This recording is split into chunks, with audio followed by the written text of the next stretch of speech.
আল্লাহর হাবিব মুহাম্মদুর রাসূলুল্লাহ সাল্লাল্লাহু আলাইহি ওয়াসাল্লাম নবী আমার বলেন, উম্মত শুনে রাখো, দুনিয়ার জমিনের মধ্যে মানুষ যখন দুনিয়া থেকে ইন্তেকাল করে, আমার আল্লাহ তাআলা ওই মানুষগুলাকে দুইটা জায়গার মধ্যে উপস্থিত করেন, দুইটা জায়গা মানুষগুলোর জন্য নির্ধারণ করেন। সাহাবায়ে কেরাম প্রশ্ন করে, ইয়া রাসূলুল্লাহ, ইয়া হাবিবাল্লাহ, নবীজি গো, আপনার কাছে জানতে চাই, আপনি নবী বলেন না আমার আল্লাহ তাআলা যে দুনিয়ার জমিন থেকে জান্নাত পর্যন্ত পৌঁছায়া দেয় আর জাহান্নাম পর্যন্ত পৌঁছায়া দেয়, জান্নাতের মধ্যে বান্দা কেমন শান্তি পায় আর জাহান্নামের মধ্যে বান্দা কেমন অশান্তি পায়। নবী আমার বলেন, উম্মত আল্লাহর কোরআনকে প্রশ্ন করো না, দেখবা তুমি তোমার জবাব পায়া যাইবা। আল্লাহর কোরআন বলে, লা يستوي أصحاب النار وأصحاب الجنة أصحاب الجنة هم الفائزون। আল্লাহর কোরআন বলে, যারা জান্নাতি আর যারা দুজুকি তারা একরকম না, একরকম না। আল্লাহ কেন একরকম না?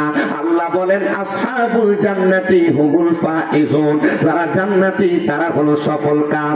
আজকে ঈদের দিনে যারা যারা বেহায়াপনাতে ব্যস্ত হয়ে গেছো, ঈদের দিনে বেপরোয়াভাবে অশালীনভাবে চলাফেরা করতেছো, নিজের ঘরের পুরুষ ছাড়া অন্য পর পুরুষের সামনে যেই মহিলারা যাইতেছো, যেই পুরুষেরা নিজের স্ত্রী ছাড়া অন্য মহিলাদের সঙ্গে বাদভাবে চলাফেরা মেলামেশা করতেছো, তোমরা মনে করেছো ঈদের দিন মনে হয় খুশি উদযাপন করতে যায়, এমন বেহায়াপনা করার কারণে মাপ পেয়ে যাইবা।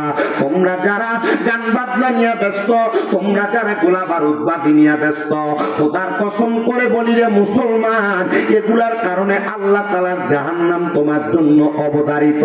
তোমরা যারা রমজান মাসে ঠিকই 5 ওয়াক্ত নামাজ পড়েছো, কিন্তু ঈদের নামাজ আদায় করার পর থেকে তোমাদের অনেকের ফজরের নামাজ আদায় হয় নাই, যোহর আদায় হয় নাই, মাগরিব এশা আসর আদায় হয় নাই রে মুসলমান, একবার কি চিন্তা করে দেখেছো? এটার কারণে আল্লাহ তাআলার জাহান্নাম তোমার জন্য অবধারিত হয়ে থাকবে। নবী আমার জানায়া দেয়, উম্মত ওই জাহান্নামটা ভালো জিনিস না, জাহান্নাম বড় মারাত্মক, বড় মারাত্মক, বড় মারাত্মক, বড় মারাত্মক। ওগো নবী, আপনার কাছে আমরা জাহান্নামের পরিচয় জানতে চাই। নবী আমার জানায়া দেয়, উম্মত জাহান্নামের পরিচয় যদি তোমরা জানতে চাও, আমি নবী জানায়া দেই, জাহান্নামে তো নিকৃষ্ট হবে, কিন্তু জাহান্নামের আগে আমার আল্লাহ তাআলা ওই জাহান্নামী বান্দাদের জন্য আরো কিছু যন্ত্রণাদায়ক শাস্তি রেডি করে রাখছে। নবীজি গো, কেমন যন্ত্রণাদায়ক শাস্তি? বলে, জাহান্নামী তো জাহান্নামে যাবে অনেক পরে, তার আগে আমার আল্লাহ তাআলা ফুলসিরাত রাখছে, ফুলসিরাতের আগে আমার আল্লাহ মিজান রাখছে, মিজানের আগে আমার আল্লাহ তাআলা হাসরের ময়দান রাখছে, হাসরের ময়দানের আগে আমার আল্লাহ তাআলা কবর রাখছে, কবরের আগে আমার আল্লাহ তাআলা সাকরাতুল মাউতের বিছানা রাখছে। এ দুনিয়ার মানুষ, এ পর্দার অন্তরালের মা, ওই জাহান্নামে তো অনেক পরে যাইবা। জাহান্নামে যাওয়ার আগে দুনিয়ার মানুষগুলা দুনিয়াতে এমন কষ্ট পাবে, এমন শাস্তি পাবে, মানুষগুলা চিন্তা করতে পারে না। নবীজি গো, কেমন শাস্তি পাবে একবার আপনি বলেন না? যারা দুনিয়াতে মুসলমান দাবি করে কিন্তু নামাজ আদায় করে না, মুসলমান দাবি করে পর্দা করে না, মুসলমান দাবি করে হালাল খাবার খায় না, সুদের ব্যবসা, ঘুষের ব্যবসা, হারাম টাকা ইনকাম করতে তারা ব্যস্ত হয়ে পড়ে, আল্লাহর নবী জানায়া দেয়, দুনিয়ার মানুষ শুনো, ওই মানুষগুলা কখনো ইমানদার হয়ে মারা যাবে না। নবীজি গো, আপনি বলেন না মানুষগুলা কেমন ভাবে মারা যাবে, একবার আপনি জানিয়ে দেন না। আমার নবী বলে, ওই মানুষগুলা যখন মারা যাবে, মানুষগুলা বেঈমান নাফরমান হয়ে মারা যাবে। এ আমার মালা এলাকার মানুষ, নাফরমান হয়ে তুমি যদি মারা যাও, তোমার অবস্থা কেমন হবে একবার কি চিন্তা করেছো? নবী আমার জানাই, উম্মত ওই নাফরমান গুলোর অবস্থা কেমন হবে একবার শুনো। ওগো নবী, কেমন কেমন একবার আপনি বলেন। আমার নবী বলে যখন মানুষটা মৃত্যুর বিছানার মধ্যে ছটফট ছটফট করবে, ওই মানুষটার কাছে আমার আল্লাহ তাআলা মানুষটার রূহ কবজ করার জন্য, তার দেহ থেকে পান পাখিটা বাহির করার জন্য একটা ফেরেশতা পাঠিয়ে দিব। যেই ফেরেশতাটার নাম হলো মালাকুল মউত আজরাইল। মানে বান্দাটা হলো মৃত্যুর ফেরেশতা। বান্দার রূহটা যখন কবজ করে নিয়ে যাবে, ওই বান্দা বড় কষ্ট পাবে, বড় কষ্ট পাবে। নবী গো কেমন করে কষ্ট পাবে একবার বলেন না। বলে আমার আল্লাহ তাআলা দুনিয়া যখন বানান নাই, দুনিয়া বানানোর আগে আমার আল্লাহ তাআলা অসংখ্য ফেরেশতা বানাইছে। আমার আল্লাহ যখন মানুষ বানান নাই, আল্লাহ তাআলা অসংখ্য ফেরেশতা বানাইছে।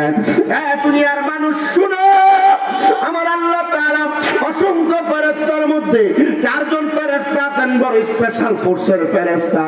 একজনের নাম হলো হযরত জিবরাইল আলাইহিস সালাতু ওয়াস সালাম, একজনের নাম হলো মিকাইল আলাইহিস সালাতু ওয়াস সালাম, একজনের নাম হলো ইসরাফিল আলাইহিস সালাতু ওয়াস সালাম, আরেকজন ফেরেশতার নাম হলো আজরাইল আলাইহিস সালাতু ওয়াস সালাম। এই চারজন ফেরেশতা আমার আল্লাহর বড় স্পেশাল ফেরেশতা।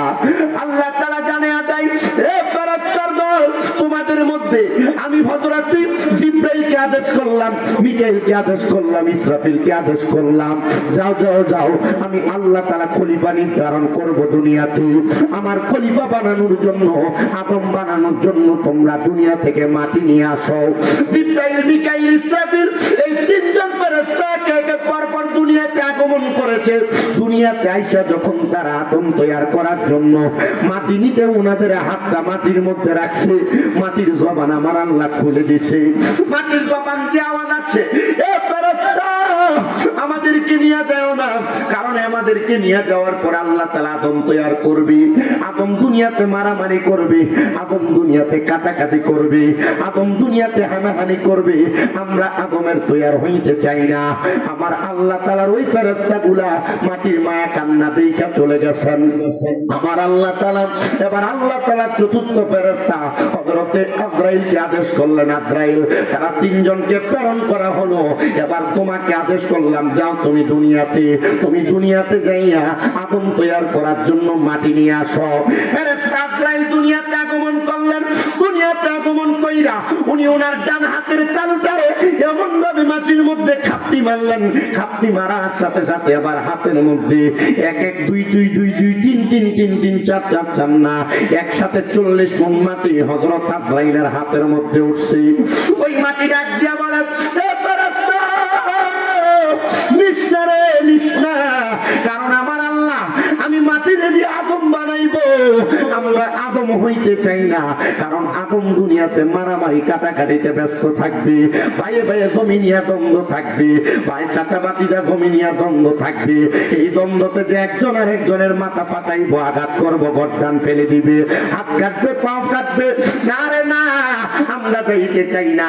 তখন আজরাইল ফেরেশতা ডাক দিয়া বলছে, ও মাটি, তুমি যেই খোদার সৃষ্টি, আমি ফেরেশতা সেই খোদার সৃষ্টি। আমার খোদা বলছে তোমাকে নেওয়ার জন্য, আমি আমার খোদার আদেশ পালন করি, তুমি যাইয়া তোমার খোদার আদেশ পালন করবা। এবার ওই আজরাইল কোনো কথা না শুই না মাটিটারে নিয়ে গেছেন আমার আল্লাহর নামকানে। আমার আল্লাহ তাআলা খুশি হইয়া আজরাইল ফেরেশতার নাম রাখলেন মালাকুল মউত, মানে হলো মৃত্যুর ফেরেশতা। মৃত্যুর ফেরেশতা নাম রাখার পরে আমার আল্লাহ তাআলা ওই মাটি দিয়ে আদম তৈরি করলেন।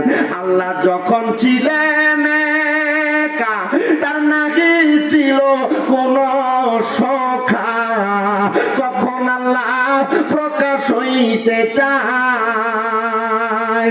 আল্লাহ যখন ছিলেন একা, কোন না ছিল নাহি কোন সখা, তখন আল্লাহ প্রকাশ হইতে চায়। আরে নির্নূর হইতে খোদা হাবিবের নূরে করলেন যোদা, জোসমায় দিলেন এসে কেড়ে দরিয়া, হাই গো সময় যায়, পড় দুরূদ নবী মুস্তাফায়, বলেন পড় দুরূদ হাই গো সময় যায়, পড় দুরূদ নবী মুস্তাফা। হয়। যখন আমার আল্লাহ আদম তৈয়ার করে ফেললেন, আদম তৈয়ার করার পরে আজরাইলকে আদেশ করলেন, দুনিয়া সৃষ্টি লগ্ন থেকে মরণের কিয়ামতের আগ পর্যন্ত যত আদম সন্তান দুনিয়াতে পয়দা হবে, প্রত্যেকটা আদম সন্তানের রূহ তুমি আজরাইল কবজ করবা। কারণ তুমি তোমার সাহসিকতা দিয়া দুনিয়া থেকে 40 মণ মাটি নিয়ে আসছো। দুনিয়ার মানুষ শোনো, মালায়ের মানুষ শোনো, যখন আমার আল্লাহ তাআলা এই হুকুম দিয়া দিলেন তো আজরাইল তো আপনার রূহ কবজ করবে, আমার রূহ কবজ করবে, তখন আমার আল্লাহ তাআলা সাদরাতুল ইয়াকিন নামক একটা গাছ লাগাইছেন আল্লাহ লামকানের মধ্যে। ওই গাছের মধ্যে আমার আল্লাহ তাআলা কতগুলা পাতা দান করছেন, পাতা সৃষ্টি করেছেন। দুনিয়াতে যতগুলা বান্দা গাছটার মধ্যে ততগুলা পাতা, ওই গাছের পাতার মধ্যে আপনার নাম আমার নাম লেখা আছে, আজকের মাহফিলের সভাপতি সহ সভাপতি বক্তাদের নাম লেখা আছে। যখন গাছের পাতা ঝরে যাবে আজরাইল আলাইহিস সালাতু ওয়াস সালাম তখন ওই বান্দাটার সামনে চলে আসবে তার রূহ কবজ করার জন্য। আবার কেউ কেউ বলেন ওই গাছটার নাম হলো তওবা গাছ। আশেক তো সুরে সুরে লিখতেছে তওবা নামক গাছটি আছে, পাতায় পাতায় লেখা আছে মানুষের হায়াত। ওরে সেই পাতাটা ঝরে গেলে মৃত্যুর নিশান আসবে চলে, সেই পাতাটা ঝরে গেলে মৃত্যুর নিশান আসবে চলে, শেষ হইবে তোমাদের হায়াত, পাপী উম্মত কি করিবে পার, পাপী উম্মত কে করিবে পার, কঠিন হাসরের দিনে আখিরি নবীজি বিনে, পাপী উম্মত কে করিবে পার। নবী বলবে আবু বকর তুমি লও দুজকের খবর, উম্মতি দুজকে যায় আমার। নবী বলবে আবু বকর তুমি লও দুজকের খবর, উম্মতি দুজকে যায় আমার। কোথায় বাবা উসমান গনি তুমি লও কাউসারের পানি, কোথায় বাবা উসমান গনি তুমি লও কাউসারের পানি, উম্মতের করাও না আহার, পাপী উম্মত কি করিবে পার, পাপী উম্মত কে করিবে পার। ফুলসেরাতের কঠিন পুলে হযরত ওমর যাও না চলে, ফুলসেরাতের কঠিন পুলে হযরত ওমর যাও না চলে, আলী যাও মিজানে রূপাল্লাহ,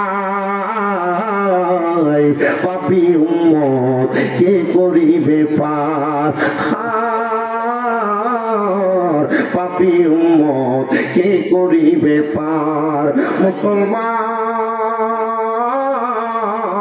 ও মালাই এলাকার জ্ঞানী গুণী সুশীল সমাজ, পর্দার অন্তরালের মা, ওই তওবা নামক গাছের পাতা যখন জোরে পড়ে যাবে আজরাইল আলাইহিস সালাতু ওয়াস সালাম এলাকার প্রত্যেকটা মানুষের সামনে চলে আসবে।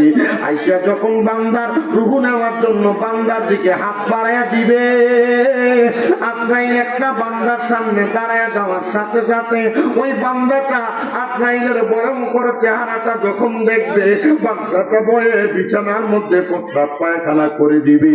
চিন্তা করে দেখো ও মালাই এলাকার মানুষ, এই মালাইয়ের কত মানুষ মারা যায়, মারা যাওয়ার সময় বিছানার মধ্যে প্রস্রাব করে দেয়, মারা যাওয়ার সময় বিছানার মধ্যে পায়খানা করে দেয়। চিন্তা করে দেখছুনি কেন প্রস্রাব পায়খানা করে? আল্লাহর নবী জানায়া দেয় যখন মানুষটা ইন্তেকাল করে, ইন্তেকাল করার সময় ওই বান্দার সামনে আজরাইল যখন আইসা দাঁড়ায় যায়, আজরাইলের ভয়ঙ্কর চেহারাটা দেখে মানুষ ভয়ে বিছানার মধ্যে প্রস্রাব পায়খানা করে দেয়। নবী আমার কই উম্মত শুধু তাই না রে, এবার যখন আজরাইল বান্দার সামনে দাঁড়ায়, বান্দা আজরাইলের দিকে যখন তাকায়, আজরাইলের ভয়ঙ্কর বিকট চেহারার দিকে তাকায়া বান্দার চোখগুলা তখন উল্টে যায়। বান্দা তখন মুখ দিয়া বলার চেষ্টা করে আজরাইল আমার রূহ এখন কবজ কইরো না, আমি এখনো পর্যন্ত মরণের প্রস্তুতি গ্রহণ করি নাই। কিন্তু আজরাইল তখন কোনো কথা না শ্রবণ কইরা বান্দা যখন কথা বলার চেষ্টা করবে, বান্দা দুই দাঁতের চোয়ালের মাঝখানে বান্দার জিহ্বাটা কামড় কইরা যাবে, বান্দা কোনো কথা বলতে পারবে না। ও মালায়ের মানুষ, চিন্তা করে দেখো, একটা মানুষ ইন্তেকাল করার সময় কেন জিহ্বার মধ্যে কামড় পড়ে যায়? আজরাইলের সঙ্গে কথা বলার চেষ্টা করে, বলতে পারে না, তখন বান্দার জিহ্বাটা কামড় পড়ে যায়। চোখের ইশারা দিয়া বোঝানোর চেষ্টা করে, আজরাইলকে বুঝাইতে পারে না। তখন আজরাইলের ভয়ঙ্কর চেহারা থেকে বান্দার চোখগুলা উল্টে যায়। আরে এবার আজরাইল আলাইহিস সালাতু ওয়াস সালাম বান্দার সামনে যখন আগমন করে, আগমন কইরা ওই বান্দাটার বুকের মধ্যে এমন ভাবে থাবা দেয়, ওই থাবাটা দেওয়ার সাথে সাথে বান্দার গাড়ার রগগুলা ঠাস ঠাস করে ছিঁড়ে যায়, হাতের রগগুলা ছিঁড়ে যায়, পায়ের রগগুলা ছিঁড়ে যায়, বান্দা চলাফেরা করতে পারে না। বান্দার রগগুলা যখন ছিঁড়ে যায়, বান্দার শরীরটা ঠান্ডা হয়ে যায়, বান্দার রক্ত চলাচল বন্ধ হয়ে যায়। তখন দেখবেন অনেক মানুষ মারা যাওয়ার সময় মানুষগুলার নাকে দিয়া মুখে দিয়া রক্ত বের হয়ে যায়। কেন বের হয়ে যায় চিন্তা করছো? রক্তগুলা ছিঁড়া গেলে রক্ত চলাচল বন্ধ হয়ে যায়, তখন মানুষ তার রক্তগুলা তার নাকে মুখে দিয়া বের হয়ে যায়। এ মালায়ের মানুষ, তোমরা যারা নামাজ ছেড়ে দাও, মালায়ের মানুষ তোমরা যারা রোজা ছেড়ে দিছ, মালায়ের মানুষ তোমরা যারা হারাম খাও, সুদের ব্যবসার সাথে জড়িত, হারাম ব্যবসার সাথে জড়িত, পরের হক মাইরা মাইরা খাও, মিথ্যা কথা বলো, হে পর্দার অন্তরালের মা, তোমরা যারা স্বামীর আদেশ মানো না, বেপর্দা ভাবে বেহায়াপনা করে পর পুরুষের সামনে চলে যাও, পাতলা জামা কাপড় পইরা অন্য পুরুষের সামনে চলে যাও, ওটার কসম করে বলি, এই দুনিয়া দুনিয়া না, এই দুনিয়াটার মধ্য থেকে কবরে গেলে তোমার কঠিন শাস্তি পাওয়ার আগে দুনিয়া থেকে বিদায় নেওয়ার সময় তোমার আরো কঠিন যন্ত্রণা সহ্য করা লাগবে। হুজুর গো, কেমন যন্ত্রণা সহ্য করা লাগবে? আল্লাহর নবী বলেন, যখন আজরাইল ওই বান্দার বুকের মধ্যে থাবা দিয়া ধরবে, থাবা দিয়া ধরার সাথে সাথে ওই বান্দার রক্ত চলাচল বন্ধ, বান্দার দেহ থেকে যখন রূহটারে বাইর করে নেওয়া হবে, একটা জীবিত ছাগলকে লটকায়া দিয়া শরীর থেকে চামড়াটা জীবিত অবস্থায় টাইনা টাইনা ছিঁড়া ফেললে ওই ছাগল আর বকরির যত কষ্ট হয়, একটা বেঈমান বেয়ামন হারাম করে রূহটা বাহির করার সময় তার এর চাইতে বেশি কষ্ট। ইয়া রাসূলুল্লাহ, এই কষ্ট আমরা সহ্য করতে পারবো না গো নবীজি। নবী আমার বলেন, উম্মত, এই কষ্ট শুধু এই জায়গার মধ্যে না রে,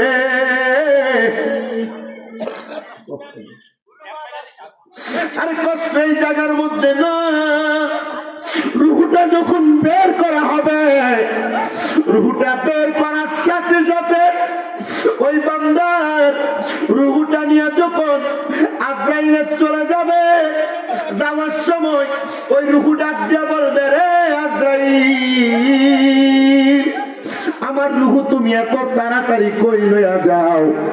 যদি তুমি জানতা আমার জন্য আমার আল্লাহ তাআলা কত যন্ত্রণাদায়ক শাস্তি রেডি করে রাখছি, তুমি এত তাড়াতাড়ি নিয়ে যাইতা না। আহারে আজরাইল, একটু আস্তে নিয়ে যাও। আজরাইল তখন বান্দার রূহটা নেওয়ার সময় একটা কাপড় দ্বারা তার নাকের মধ্যে এইভাবে আবদ্ধ করে ফেলবে। রূহটা নিয়ে আস্তে আস্তে করে যখন প্রথম আসমানে যাবে, আসমানের প্রথম দরজার মধ্যে 19 জন ফেরেশতা দাঁড়ায়া থাকবে, দ্বিতীয় দরজার মধ্যে 19 জন ফেরেশতা দাঁড়ায়া থাকবে। আজরাইল যখন রূহটা নিয়ে উপরের দিকে যাবে, 19 জন ফেরেশতা বান্দার দিকে থু থু নিক্ষেপ করবে। আজরাইল বলবে, এ ফেরেশতার দল, কেন থু থু নিক্ষেপ করো? জানতে চাই, জবাব দাও। তখন জবাব দেওয়া হবে, বান্দা বেনামাজি হওয়ার কারণে, বান্দা গুনাহগার হওয়ার কারণে বান্দার রূহটা একটা দুর্গন্ধযুক্ত রূহ হয়ে গেছি। আমরা ফেরেশতারা সব সহ্য করতে পারি, কিন্তু নাফাকি আর দুর্গন্ধ সহ্য করতে পারি না। বান্দা হারাম খায়া এই বান্দার দেহটারে বানাইছে, এই বান্দার দেহটা বানাইছে। বান্দার রূহের দুর্গন্ধ সহ্য না হওয়ার কারণে আমরা বান্দার দিকে থুতু মারি। 19 জন ফেরেশতা প্রশ্ন করবে, রে আজরাইল, আমরা এনা থুতু নিক্ষেপ করলাম তার দুর্গন্ধের জন্য, তো তুমি কেন তোমার নাকে কাপড় লাগাইলা? আজরাইল জবাব দিবে, তোমরা যেই কারণে বান্দার রূহের দুর্গন্ধ সহ্য করতে পারো নাই, আমি আজরাইল বান্দার দুর্গন্ধ সহ্য করতে পারি নাই। এজন্য এই বান্দাটারে নিয়ে আসা হলো। বান্দা যখন প্রথম আসমানে যাবে, বান্দার জন্য সামনের দরজা বন্ধ, বান্দার জন্য ডাইনের দরজা বন্ধ, বান্দার জন্য বামের দরজা বন্ধ। যখন সব দরজা বন্ধ, ও আল্লাহ, এই বান্দার অবস্থা কি হবে? বান্দা কোথায় যাবে? আল্লাহর কোরআন থেকে নবী আমার বলেন, ইন্নাল্লাযীনা কাফারু মিন আহলিল কিতাবি ওয়াল মুশরিকিনা ফি নারি জাহান্নামা খালিদিনা ফিহা উলাইকা হুমুশ শাররুল বারিয়া। নিশ্চয়ই 3 প্রকার ব্যক্তিকে আমার আল্লাহ তাআলা সবচাইতে নিকৃষ্টতম জাহান্নামের মধ্যে ফেলে দিবে। এর মধ্যে 1 নাম্বার হলো যারা কুফরি করে, 2 নাম্বার যারা মুশরিক, 3 নাম্বার যারা ফাসিক। এই 3 প্রকার ব্যক্তিকে আমার আল্লাহ তাআলা জাহান্নামের নিকৃষ্টতম জায়গার মধ্যে ফেলে দিবে। হুজুর, আমরা তো মুশরিক না, শিরিক করি না। হুজুর, আমরা তো কুফরি করি না, আমরা তো ফাসিকও না। না না না মুসলমান, আমরা কুফরি করি মনের অশান্তে। হুজুর, কিভাবে কুফরি করি একটু জানায়া দেন। আরে বাবা, একটা ছোট্ট গুনার কাজ, এটাকে আপনি গুনাহ মনে করেন না, কিন্তু একবার যখন ছোট গুনাহটা করেছেন, দ্বিতীয়বার জানার পর যখন আপনি আবার ওই গুনাহ করেন, তখন আপনি ফাসিক হয়ে যান। তৃতীয়বার একই গুনাহ করার পরে আপনি তখন মুরতাদ হয়ে যান। চতুর্থবার আপনি একই গুনাহ করার পরে আপনি জিন্দিক হয়ে যান। পঞ্চমবার বারবার বারবার আপনি যখন একই গুনার কাজ করেন, তখন আপনি ছোট ছোট গুনাহ করে কুফরিতে রূপান্তর করেন, তখন আপনি কাফের হয়ে যান। আপনি এটার কথা নিজে মনে মনে চিন্তা করেন না। আপনি 1 ওয়াক্ত নামাজ ছেড়ে দেন, আল্লাহ আপনাকে মাফ করে দিবে। 2 ওয়াক্ত নামাজ ছেড়ে দেন, আল্লাহ আপনাকে মাফ করে দিবে। কিন্তু যখন আপনি বারবার নামাজ ছেড়ে দেন, আপনি ফাসিকে রূপান্তরিত হয়ে যান। আর ফাসিক যখন আপনি হয়ে যান, আপনার কোনো দোয়া আল্লাহর দরবারে কবুল হবে না। আল্লাহর নবী বলেন আল্লাহর কোরআন থেকে, উলাইকা হুম শাররুল বারিয়া, এরা হলো দুনিয়ার সবচাইতে নিকৃষ্ট মানুষ। মানুষ শোনো, তখন তোমার জন্য একটাই মাত্র জায়গা, ফি নারি জাহান্নামা, তোমার জায়গা হলো জাহান্নাম। হুজুর, জাহান্নামের মধ্যে কেমনে থাকবো? জাহান্নাম বড় নিকৃষ্ট জায়গা। বলে শুধু নিকৃষ্ট না, 1 দিন 2 দিন তোমাকে জাহান্নামে রাখা হবে না। বলে খালিদিনা ফিহা, জাহান্নামের মধ্যে চিরস্থায়ী বাসিন্দা বানানো হবে তোমাকে। হুজুর, জাহান্নামের মধ্যে শুধু চিরস্থায়ী বাসিন্দা? নবী আমার বলে, যদি জাহান্নামের সর্বনিকৃষ্ট শাস্তিটাও যদি তোমার দেওয়া হয়, আর কম সর্বনিম্ন একটা জাহান্নামীকে আমার আল্লাহ তাআলা 3000 বছর জাহান্নামের আগুনে জ্বালাইবে। নবীজি, 3000 বছর জাহান্নামের কঠিন আযাব আমরা সহ্য করতে পারবো না। নবী আমার জানায়া দে উম্মত, জাহান্নামের মধ্যে সর্বনিম্ন 3000 বছর যখন জ্বালানো হবে, দুনিয়ার 500 দিনের সমান আমার আল্লাহ তাআলার জাহান্নাম আখিরাতের মাত্র 1 দিন। গুণন দিয়া দেখো, 3000 বছর তুমি জাহান্নামে থাকবা, দুনিয়ার 3000 বছর হিসাব করে যদি দেখো, আখিরাতের সাথে মিলাইলে 500 3000 গুণন দিলে যত হয় তোমার ক্যালকুলেটরে জায়গা হবে না। ওই জাহান্নামের মধ্যেই আমার আল্লাহ তাআলা 3টা ভাগ করে ফেলবেন। একটা ভাগ 1000, আরেকটা ভাগ 1000, আরেকটা ভাগ 1000 করে। সর্বপ্রথম লাল রঙের আগুনের মধ্যে একটা জাহান্নামীরে ধাউ ধাউ করে জ্বালানো হবে। বান্দা শরীরটা জ্বলে পুড়ে ছাইকায় হয়ে যাবে, এমন ভাবে জ্বলবে, এমন ভাবে পুড়বে।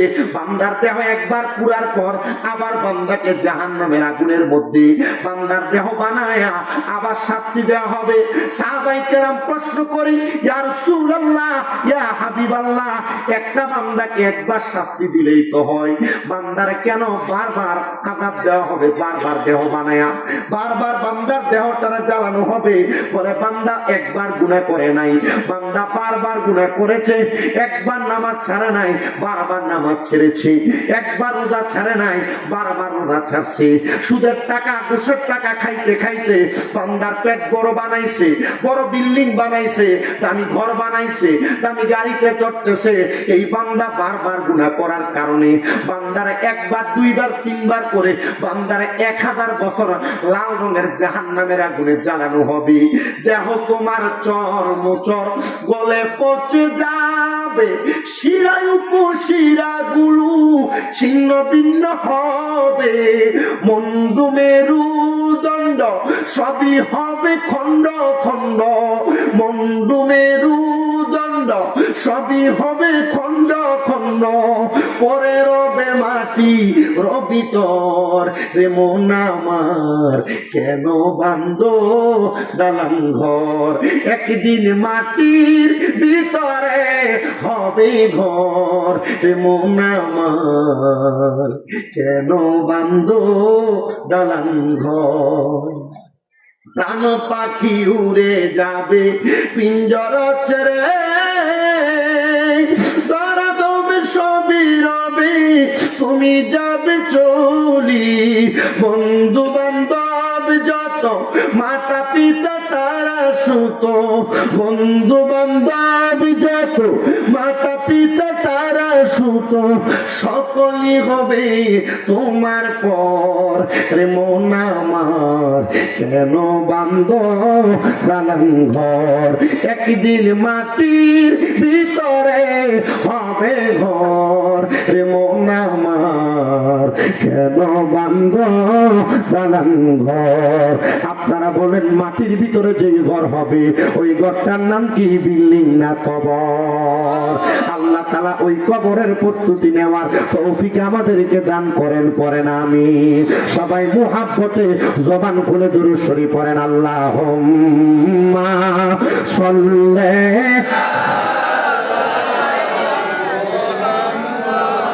ওয়া আলা আলি সাইয়্যিদিনা মুহাম্মাদ ওয়া আলা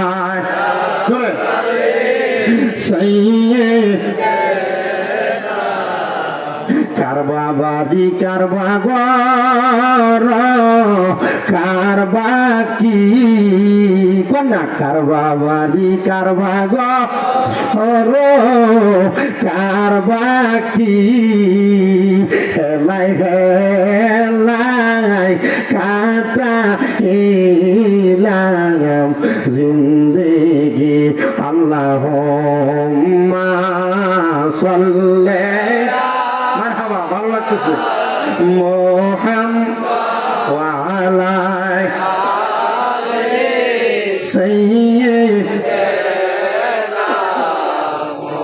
কবরের আযাব যদি মানুষ দেখিত,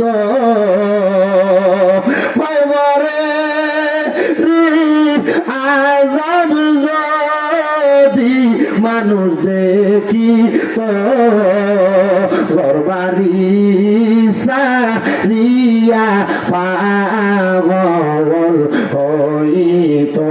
আল্লাহুম্মা সাল্লি, মুহাব্বতে কলব জিন্দা হবে, রূহ তাজা হবে।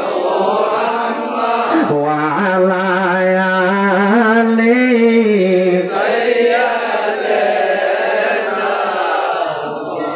এবার আমি আমার মালা এলাকার মানুষের কাছে জানতে চাই, জাহান্নামের আগুনকে আমার আল্লাহ কয় ভাগে ভাগ করব? 3 ভাগে। জোরে কল্লা, কয় ভাগে ভাগ করব? এ বাবা, প্রথম ভাগের আগুন হলো দুনিয়ার আগুনের মতো লাল রঙের আগুনে 1000 বছর জ্বালাইব। ওই আগুনে বান্দার দেহরে জ্বালাইব, আবার বানাইবো, আবার জ্বালাইবো। সাহাবায়ে কেরাম কয় নবী গো, এরপর 2 নাম্বার জাহান্নামের আগুনে বান্দাটারে কেমনে পুরাইবো? কয় জাহান্নামের আগুন তো থাকবো, এবার আগুনের রং দ্বারা সাদা দোয়াজুক কইরা দিব। সাদা দোয়াযুক্ত আগুনে আরো 1000 বছর জ্বালাইবো। 1000 বছর ওই সাদা দোয়াযুক্ত আগুনে জ্বালাইয়া বান্দাটারে আরো 1000 বছর এবার আগুনের রঙের সাথে কালা দোয়াযুক্ত কইরা দিব।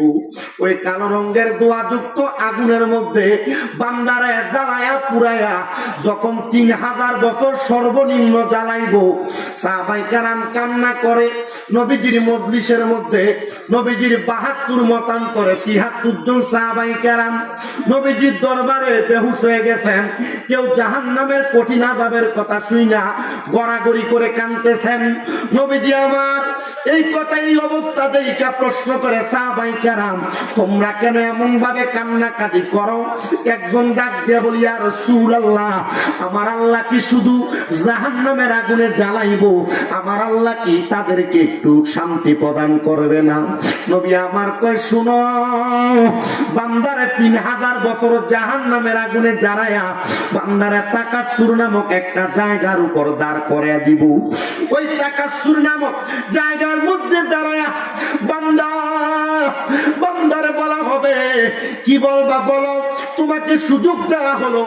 আপনি মনে করতেছেন দুনিয়ার কোন চোর চুরি করে ধরা খাইলে তারা 2, 4, 5 মিনিট পিটাইলে সে চুরির কথা স্বীকার করে। আপনার 3000 বছর আগুনে জ্বালানোর পরে যখন একটা জায়গাতে দাঁড় করে বলবে, বান্দা কি বলবা বলো? আপনি মনে করতেছেন আপনি বলবেন আমার মাফ করে দাও খোদাই কথা বলবেন? না না না, তখন আপনি ক্ষমা চাইবেন না। আপনি বলবেন, ও আল্লাহর ফেরেশতার দল, 3000 বছর জাহান্নামের আগুনে জ্বলার কারণে আমাদের জিহ্বা থেকে কলিজা পর্যন্ত শুকিয়ে গেছে, দাও না একটু পানির ব্যবস্থা করে দিতে পারো? তখন সাহাবায়ে কেরাম বলি, ইয়া রাসূলুল্লাহ, বান্দা ক্ষমা চাইবে না, সামান্য একটু পানি চাইবে, তখন কি বান্দারে পানি দেওয়া হবে না? নবী আমার কান্দে আর ডাক দিয়ে বলে, ও সাহাবায়ে কেরাম, পানি দেওয়া হবে। নবী গো, কেমন পানি দেওয়া হবে? নবী আমার কান্দে আর কয়, দুনিয়ার কোন গ্লাসের মধ্যে পানি দেওয়া হবে না। আমরা কাঁচের গ্লাস, মেলামাইনের গ্লাস, স্টিলের গ্লাসে, প্লাস্টিকের গ্লাসে পানি খাই। নবী আমার কয়, লোহার একটা গ্লাস যেটাকে আগুনের মধ্যে উত্তপ্ত করলে কয়লা যেমন লাল হয়ে যায়, জাহান্নামের ওই আগুনের যে গ্লাস হবে ওই গ্লাসটা একবার আগুনের কয়লার মতো লাল হবে। নবীজি গো, তখন কি ওই গ্লাসে করে বান্দারে পানি দেওয়া হবে? নবী আমার কয়, হ্যাঁ, কিন্তু দুনিয়ার কোন মিনারেল ওয়াটার পানি দেওয়া হবে না। নবী গো, কি দেওয়া হবে? আমার নবী কয়, অন্যান্য জাহান্নামীরা জাহান্নামের আগুনে জ্বলার কারণে যেই রক্ত আর পুঁতগুলা বায়া বায়া নিচে পড়ছে, ওই রক্ত পুঁতগুলা ওই গরম গ্লাসের মধ্যে করে দেওয়া হবে। তিরমিজির হাদিস পড়তে যা দেখলাম, আমার নবী ওই পানিরে বলে তিনাতুল খাবাল। ওই তিনাতুল খাবাল রক্ত পুঁতগুলা দেওয়া হবে, বান্দা পান করো। নবীজি ওই পানি কি তারা পান করবে? বলে টকবক টকবক করে ফুটবে। বান্দা পিপাসা থাকার কারণে ওই রক্ত পুঁতগুলা বান্দার জিহ্বাতে ঢেলে দিবে। বান্দার জিহ্বা গলে যাবে, পেটের নাড়ি বুড়ি গুলা গলে যাবে। মালাই এলাকার মধ্যে বহু মানুষ আছে, টাকা দিয়া টাকা বাড়ায়, সুদের ব্যবসা করে। চিন্তা করে দেখো, কবরে যাওয়ার পর হারাম খাওয়ার কারণে তোমার ওই তিনাতুল খাবাল দিবে পান করার জন্য, পান করবা। আমি সুদ খাইতে নিষেধ করি না, যদি তুমি কবরে যাওয়ার পর তিনাতুল খাবাল নামক রক্ত পুঁজগুলা খায়া হজম করতে পারো, তুমি সুদ খাও, আমার কোনো অসুবিধা নাই।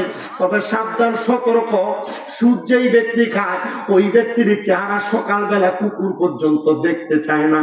আমার নবী কই, উম্মত শোনো শোনো, আমি নবী যখন মেরাজে গিয়েছি, মেরাজে যাওয়ার পর 3 প্রকার মানুষ দেখেছি। এর মধ্যে 1 প্রকার মানুষ হলো যাদের পেটগুলা কাল বুয়ুতিন, একটা ঘরের মতো।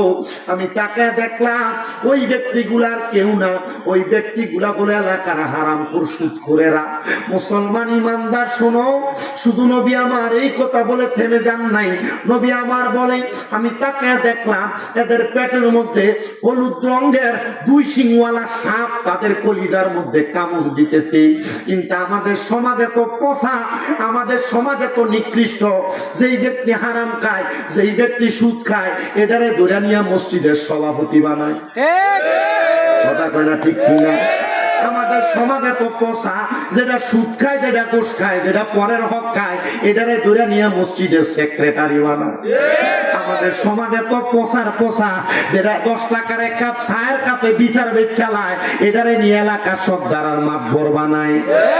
যেটা 500 টাকার কাছে বিচার বেচছে উচিতটারে বেসিক বানায়, এটারে নিয়ে এলাকার সর্দার বানায়।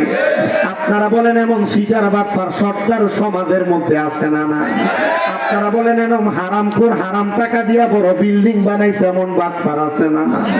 আপনারা বলেন সুদের টাকা ঘুষের টাকা দিয়া বড় বড় মাস্টার ফেডির খারি খায়া ফেরতারে বড় বানাইছে এমন হারামখোর সমাজে আছে না না? ওরে কি হবে আলেম সেজে সমাজেতে যদি না হক কথা উচ্চ সুরে না বলিতে? কি হবে আলেম সেজে সমাজেতে যদি না হক কথা উচ্চ সুরে না বলিতে? চাকরির ভয় করহ যদি ছেড়ে দাও ইমামতি, চাকরির ভয় করহ যদি ছেড়ে দাও ইমামতি। কি হবে আল্লাহকে ধোঁকা দিয়ে, কি হবে আল্লাহকে ধোঁকা দিয়ে? কি হবে বেঁচে থেকে অযথা বিদ্যা শিখে যদি না করতে পারো শোষণবিহীন সমাজটাকে? আপনারা বলেন এমন হারামখোর সুদখোর ঘুষখোর মালা এলাকায় আছে না না?